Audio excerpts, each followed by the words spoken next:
Though thou art may only be of mere passing skill right now, I do assure you that warrior's blood truly does run through your veins. Judging from the many rage posts on the internet, this guy has racked up quite the kill count on us maidenless virgins, but today, that changes. Let's go over preparation first. The first thing I'll say is that it's a very common mistake to fight this guy too early. You're led to Stormville Castle from the very beginning of the game, but it's just your main progression, not what you should do immediately. There are a ton of items and upgrades in Limgrave here. Here's a map showing the level range of all of the continents, and as you can see here, Stormvale is level 30 plus, so something to keep in mind there. Here are his absorptions and resistances. He's quite resistant to holy, blocking 40%, so if you're running a holy magic or a holy weapon build, you might want to use something else just for this fight.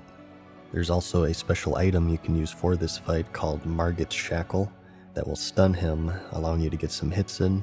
You buy this from Patches right here in the Murkwater Cave. To unlock him, you need to beat him in a boss fight and then spare him when he gives up.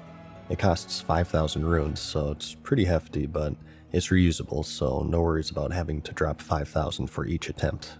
You can use this twice per boss fight and only in Phase 1, so definitely make use of that before he transitions into Phase 2. And lastly, for preparation, there is a sorcerer NPC summon right outside the door, and in my opinion, this is a beginner's trap and you shouldn't use it because it doubles the boss's health, and the usefulness of the sorcerer doesn't make up for that.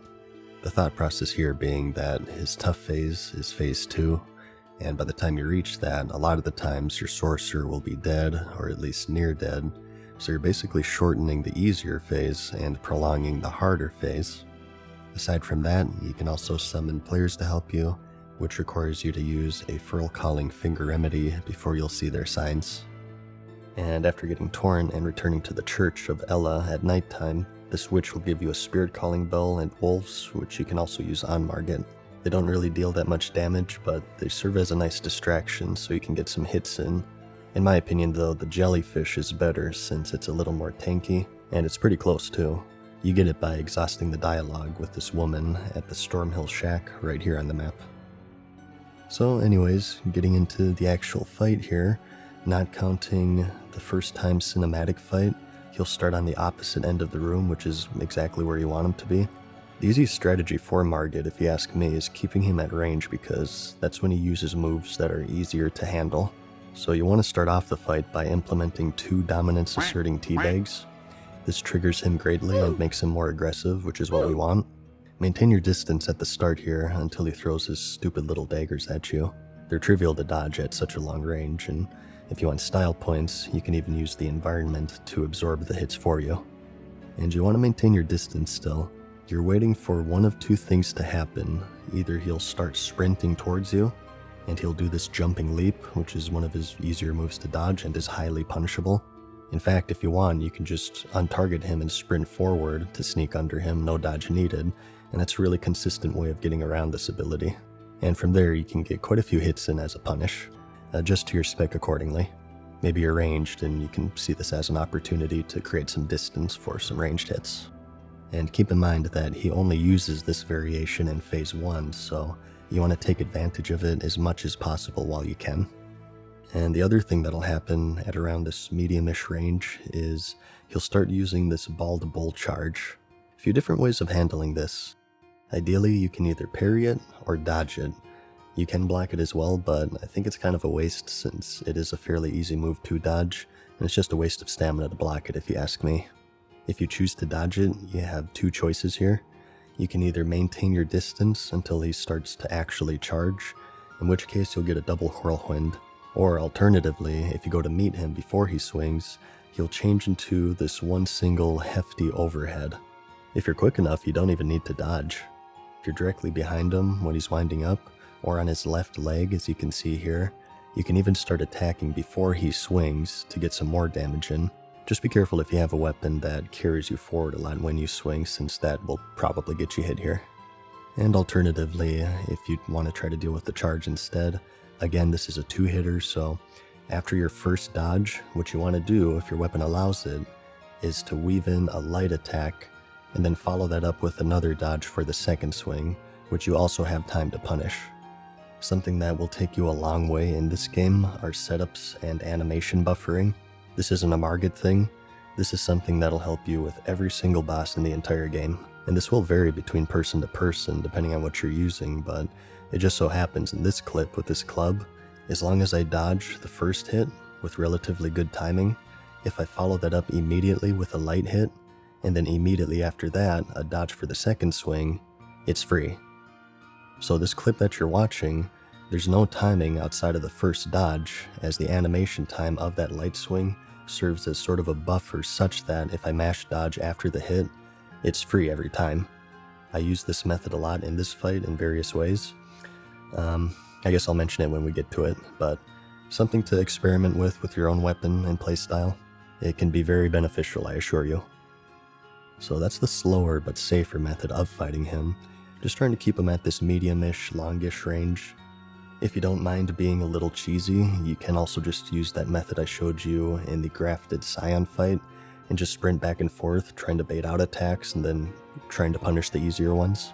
It will make the fight take way longer, but generally it's the safer method instead of just rolling up on him in melee.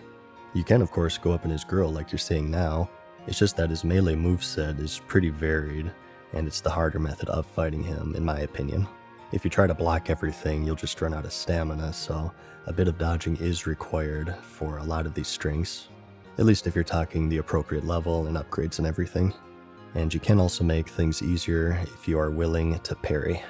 Something to note with parrying, now that I mentioned it, is that while it is extraordinarily helpful on Margit, it takes 2 of them to get your critical hit in.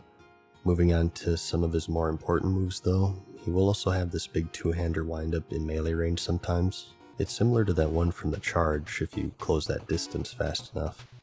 The tracking is a little bit different on it, but the same strategy applies. You can parry this, but I think it's better to just get on his left leg here since the tracking is so bad for this position for some reason. Remember, if you're right here, you can start swinging even before he swings, so it's a good opportunity to get a lot of damage.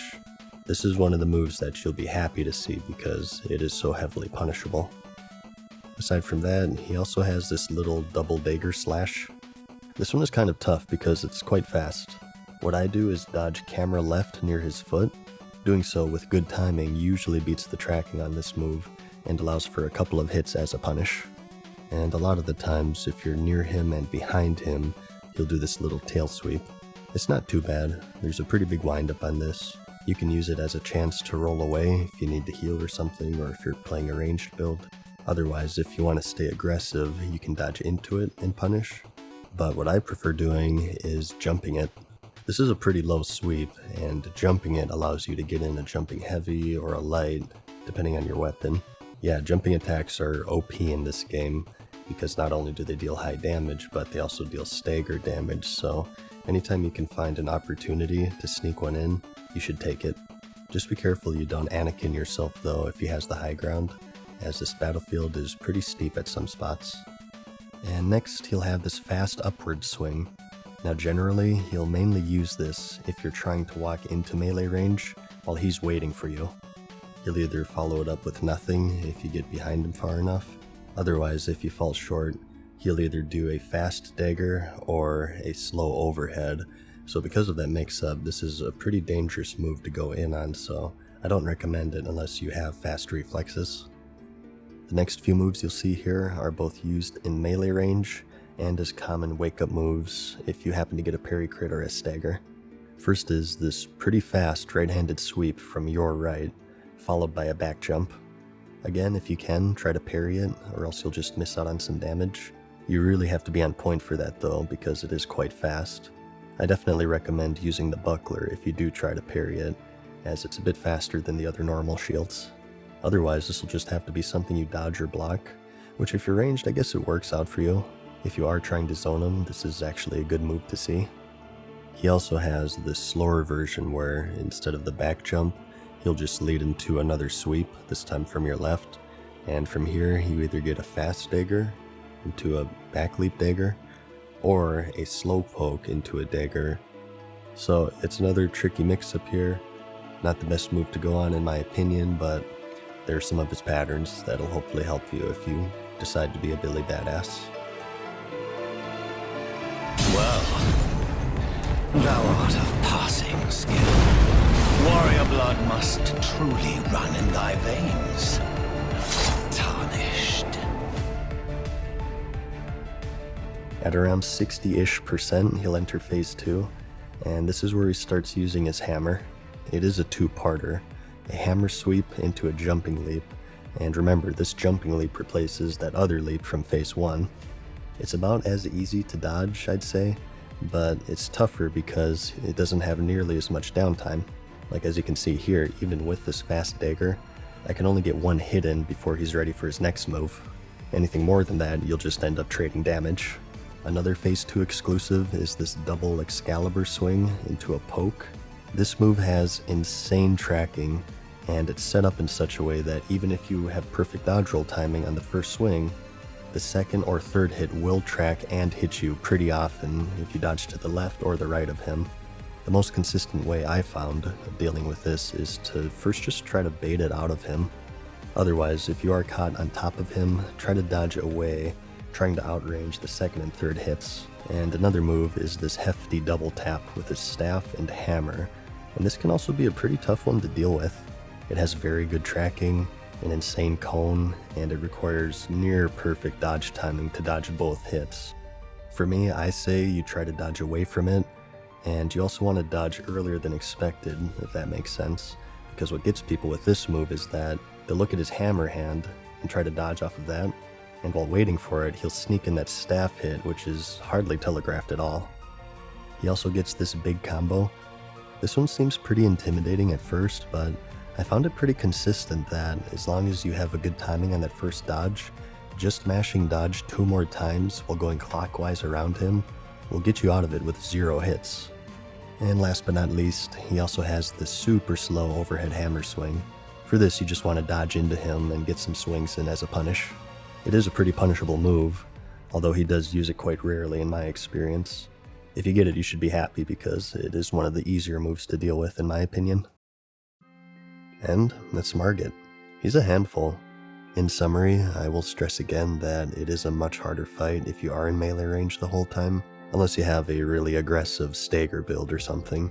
For just a generic melee build, in my opinion, it's kinda better to stick and move, trying to bait out his easier attacks like the big two-handed swing, the leaps, the charge. So try to keep it simple like that if you find that you are having trouble trying to deal with some of his mix-ups. But as a reward for defeating him, you get the Talisman pouch, which lets you equip an additional talisman. I'll let the full kill play here now with no commentary. Please remember to like the video and subscribe if it helped you, because I will be doing a ton more Elden Ring guides because I love this game and I want to spend a lot of time in it. I want to do area guides, weapon builds, maybe some PvP, who knows. Good luck with your fight, keep at it, and I think you'll find that slowly but surely that a lot of this stuff just becomes muscle memory. Much like real life, you just gotta be patient and have confidence, and much like real life, I think that you'll find thou art really of great skill. Thanks everyone.